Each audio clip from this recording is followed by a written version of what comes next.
Hello दोस्तों, कहानियों की दुनिया में आप सभी का स्वागत है। आज हम सुनेंगे मुंशी प्रेमचंद जी द्वारा लिखित कहानी कर्मों का फल। तो आइए सुनते हैं इस कहानी को।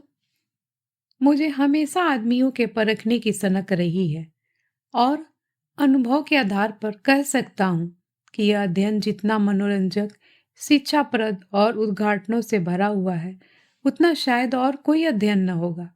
लेकिन अपने दोस्त लाला साई दयाल से बहुत अरसे तक दोस्ती और बेतकल्लुफी के संबंध रहने पर भी मुझे उनकी था न मिली। मुझे ऐसे दुर्बल शरीर में ज्ञानियों की सी शांति और संतोष देखकर आश्चर्य होता था, जो एक नाजुक पौधे की तरह मुसीबतों के झोंकों में भी अचल और अटल रहता था। ज्यों वह बहुत सी मामूली दर्जे का आदमी था, जिसमें मानव कमजोरियों की कमी न थी। वह वादे बहुत करता था, लेकिन उन्हें पूरा करने की जरूरत नहीं समझता था। वह मिथ्याभासी न हो, लेकिन सच्चा भी न था। बेमुरौवत न हो, लेकिन उसकी मुरौवत छिपी रहती थी। उसे अपने कर्तव्य पर पाबंद रखने के लिए दबाव और निगरानी की जरूरत थी। किफायत सारी के वसूलों से बेखबर, मेहनत से जी चुराने वाला, वसूलों का कमजोर, एक ढीला ढाला मामूली आदमी था। लेकिन जब कोई मुसीबत सिर पर आ पड़ती तो उसके दिल में साहस और दृढ़ता की वह जबरदस्त ताकत पैदा हो जाती थी, जिसे शहीदों का गुण कह सकते हैं। उसके पास न दौलत थी, न धार्मिक विश्वास, जो ईश्वर पर भरोसा करने और उसकी इच्छाओं के आगे सिर झुका देने का स्रोत है। एक छोटी सी कपड़े की दुकान के सिवा कोई जीविका न थी। ऐसी हालातों में उसकी हिम्मत और दृढ़ता का सोता कहाँ छिपा हुआ है, वहां तक मेरी अन्वेषण दृष्टि नहीं पहुंचती थी। बाप के मरते ही मुसीबतों ने उस पर छापा मारा। कुछ थोड़ा सा कर्ज विरासत में मिला, जिसमें बराबर बढ़ते रहने की आश्चर्यजनक शक्ति छिपी हुई थी। बेचारे ने अभी बरसी से छुटकारा नहीं पाया था कि महाजन ने नालिश की और अदालत के तिलस्मी अहाते में पहुंचते ही यह छोटी सी हस्ती इस तरह फूली जिस तरह मशक फलती है। डिगरी हुई। जो कुछ जमा जथा थी, बर्तन भाड़े, हांडी तावा, उसके गहरे पेट में समा गए। मकान भी न बचा। बेचारे मुसीबतों के मारे साई दयाल का अब कहीं ठिकाना न था। कौरी कौरी को मोहताज, न कहीं घर न बार। कई कई दिन फाके से गुजर जाते। अपनी तो खैर उन्हें जरा भी फिक्र न थी, लेकिन बीवी थी, 2-3 बच्चे थे, उनके लिए तो कोई न कोई फिक्र करनी पड़ती थी। कुनबे का साथ और यह बेसरो सामानी बड़ा दर्दनाक दृश्य था। शहर से बाहर एक पेड़ की छांव में यह आदमी अपनी मुसीबत के दिन काट रहा था। सारे दिन बाजारों की खाक छानता। मैंने एक बार उस रेलवे स्टेशन पर देखा। उसके सिर पर एक भारी बोझ था। उसका नाजुक सुख सुविधा में पला हुआ शरीर पसीना पसीना हो रहा था। पैर मुश्किल से उठते थे। दम फूल रहा था, लेकिन चेहरे से मर्दाना हिम्मत और मजबूत इरादे की रोशनी टपकती थी। चेहरे से पूर्ण संतोष झलक रहा था। उसके चेहरे पर ऐसा इत्मीनान था कि जैसे यही उसका बाप दादों का पेशा है। मैं हैरत से उसका मुंह ताकता रह गया। दुख में हमदर्दी दिखा लाने की हिम्मत न हुई। कई महीने तक यही कैफियत रही। आखिरकार उसकी हिम्मत और सहन शक्ति उसे इस कठिन दुर्गम घाटी से बाहर निकाल लाई। थोड़े ही दिनों के बाद मुसीबतों ने फिर उस पर हमला किया। ईश्वर ऐसा दिन दुश्मन को भी न दिखलाए। मैं 1 महीने के लिए बम्बई चला गया था। वहां से लौटकर उससे मिलने गया। वह दृश्य याद करके आज भी रोंगटे खड़े हो जाते हैं और दिल डर से कांप उठता है। सुबह का वक्त था। मैंने दरवाजे पर आवाज दी और हमेशा की तरह बेतकल्लुफ अंदर चला गया, मगर वहां साई दयाल का वह हंसमुख चेहरा, जिस पर मर्दाना हिम्मत की ताजगी झलकती थी, नजर न आया। मैं 1 महीने के बाद उनके घर जाऊं और वो आंखों से रोते लेकिन होठों से हंसते दौड़कर मेरे गले लिपट न जाए। जरूर कोई आफत है। उसकी बीबी सिर झुकाए आई और मुझे उनके कमरे में ले गई। मेरा दिल बैठ गया। साई दयाल एक चरपाई पर मैले कुचैले कपड़े लपेटे, आंखें बंद किए पड़ा दर्द से करा रहा था। जिस्म और बिछौने पर मक्खियों के गुच्छे बैठे हुए थे। आहट पाते ही उसने मेरी तरफ देखा। मेरे जिगर के टुकड़े हो गए। हड्डियों का ढांचा रह गया था। दुर्बलता की इससे ज्यादा सच्ची और करुण तस्वीर नहीं हो सकती। उसकी बीवी ने मेरी तरफ निराशा भरी आंखों से देखा। मेरा आंसू भर आया। उस सिमटे हुए ढांचे में बीमारी को भी मुश्किल से जगह मिलती होगी। जिंदगी का क्या फिर्क। आखिर मैंने धीरे पुकारा। आवाज सुनते ही वह बड़ी बड़ी आंखें खुल गई, लेकिन उनमें पीड़ा और शोक के आंसू न थे। संतोष और ईश्वर पर भरोसे की रोशनी थी। और वह पीला चेहरा, आह, वह गंभीर संतोष का मौन चित्र, वह संतोषमय संकल्प की सजीव स्मृति। उसके पीलेपन में मर्दाना हिम्मत की लाली झलकती थी। मैं उसकी सूरत देखकर घबरा गया। क्या यह बुझते हुए चिराग की आखिरी झलक तो नहीं है? मेरी सहमी हुई सूरत देखकर वह मुस्कुराया और बहुत धीमी आवाज में बोला, तुम ऐसे उदास क्यों हो? यह सब मेरे कर्मों का फल है। मगर कुछ अजब बदकिस्मत आदमी था। मुसीबतों को उससे कुछ खास मोहब्बत थी। किसे उम्मीद थी कि वह एक उस प्राण घातक रोग से मुक्ति पाएगा? डॉक्टरों ने भी जवाब दे दिया था। मौत के मुंह से निकल आया। अगर भविष्य का जरा भी ज्ञान होता तो सबसे पहले मैं उसे जहर दे देता। आह, उस शोकपूर्ण घटना को याद करके कलेजा मुंह को आता है।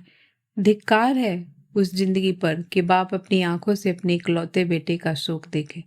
कैसा हंसमुख, कैसा खूबसूरत होनहार लड़का था, कैसा सुशील, कैसा मधुरभाषी। जालिम मौत ने उसे छांट दिया। प्लेग की दुहाई मची हुई थी। शाम को गिल्टी निकली और सुबह को कैसी मनहूस अशुभ सुबह थी। वह जिंदगी सवेरे के चिराग की तरह बुझ गई। मैं उस वक्त उस बच्चे के पास बैठा हुआ था और साई दयाल दीवार का सहारा लिए हुए खामोश आसमान की तरफ देखता था। मेरी और उसकी आंखों के सामने जालिम और बेरहम मौत ने उस बच्चे को हमारी गोद से छीन लिया। मैं रोते हुए साई दयाल के गले से लिपट गया। सारे घर में कुराम मच गया था। बेचारी माँ पछाड़े खा रही थी। बहनें दौड़ दौड़ कर भाई की लाश से लिपट रही थी और जरा देर के लिए ईर्ष्या ने भी संवेदना के आगे सिर झुका दिया था। मोहल्ले की औरतों को आंसू बहाने के लिए दिल पर जोर डालने की जरूरत न थी। जब मेरे आंसू थमे तो मैंने साई दयाल की तरफ देखा। आंखों में तो आंसू भरे हुए थे। आह, संतोष का आंखों पर कोई बस नहीं, लेकिन चेहरे पर मर्दाना दृढ़ता और समर्पण का रंग स्पष्ट था। इस दुख की बाढ़ और तूफानों में भी शांति की नैया उसके दिल को डूबने से बचाए हुए थी। इस दृश्य ने मुझे चकित नहीं, स्तंभित कर दिया। संभावनाओं की सीमाएं कितनी ही व्यापक हो, ऐसी हृदय द्रावक स्थिति में होश, हवास और इत्मीनान को कायम रखना उन सीमाओं से परे है। लेकिन इस दृष्टि से साई दयाल मानव नहीं, अति मानव था। मैंने रोते हुए कहा, भाई साहब, अब संतोष की परीक्षा का अवसर है। उसने दृढ़ता से उत्तर दिया, हाँ, यह कर्मों का फल है। मैं एक बार फिर भौचक होकर उसका मुंह ताकने लगा, लेकिन साई दयाल का यह तपस्वियों जैसा धैर्य और इच्छेश्वर पर भरोसा अपनी आंखों से देखने पर भी मेरे दिल में संदेह बाकी थे। मुमकिन है जब तक चोट ताजी है सब्र का बांध कायम रहे, लेकिन उसकी बुनियादें हिल गई है, उसमें दरारें पड़ गई है। वह अब ज्यादा देर तक दुख और शोक की जहरों का मुकाबला नहीं कर सकता। क्या संसार की कोई दुर्घटना इतनी हृदय द्रावक, इतनी निर्मम, इतनी कठोर हो सकता है? संतोष और दृढ़ता और धैर्य और ईश्वर पर भरोसा, यह सब उस आंधी के समान घास फूस से ज्यादा नहीं। धार्मिक विश्वास तो क्या, अध्यात्म तक उसके सामने सिर झुका देता है। उसके झोंके आस्था और निष्ठा की जड़ें हिला देते हैं।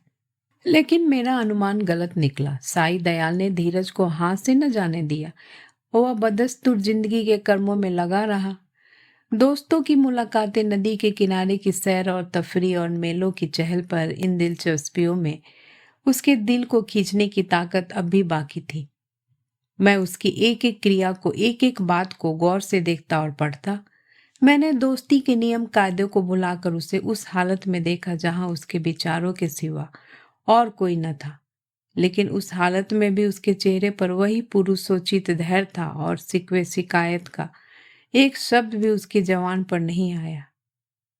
इसी बीच मेरी छोटी लड़की चंद्रमुखी निमोनिया की भेंट चढ़ गई। दिन के धंधे से फुर्सत पाकर जब मैं घर आता और उसे प्यार से गोद में उठा लेता तो मेरे हृदय को जो आनंद और आत्मिक शक्ति मिलती थी उसे शब्दों में नहीं व्यक्त कर सकता। उसकी अदाएं सिर्फ दिल को लुभाने वाली नहीं, गम को भुलाने वाली है। जिस वक्त वह हुमक कर मेरी गोदी में आती तो मुझे तीनों लोक की संपत्ति मिल जाती थी।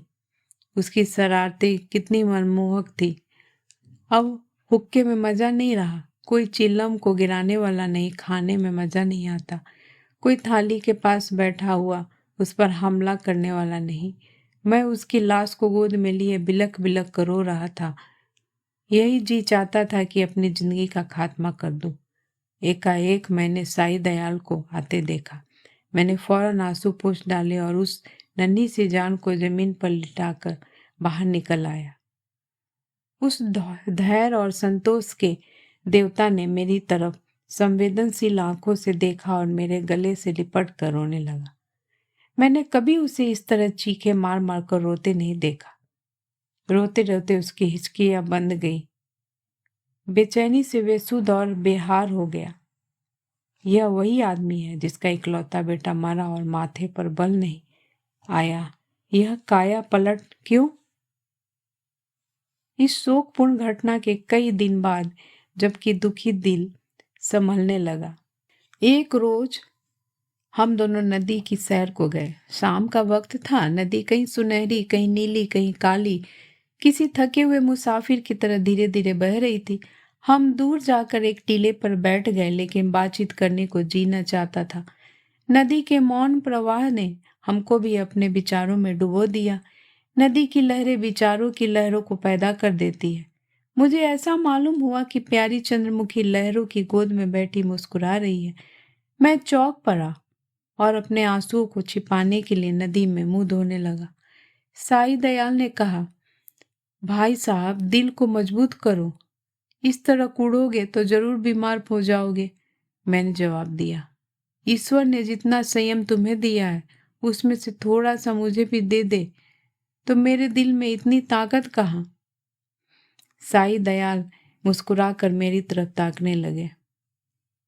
मैंने उसी सिलसिले में कहा, किताबों में तो दृढ़ता और संतोष की बहुत सी कहानियां पढ़ी है, मगर सच मानो कि तुम जैसा दृढ़ कठिनाइयों में सीधा खड़ा रहने वाला आदमी आज तक मेरी नजर में नहीं गुजरा। तुम जानते हो कि मुझे मानव स्वभाव के अध्ययन का हमेशा से शौक है, लेकिन मेरे अनुभव में तुम अपनी तरह के अकेले आदमी हो। मैं यह न मानूंगा कि तुम्हारे दिल में दर्द और गुलावट नहीं है, उसे मैं अपनी आंखों से देख चुका हूँ।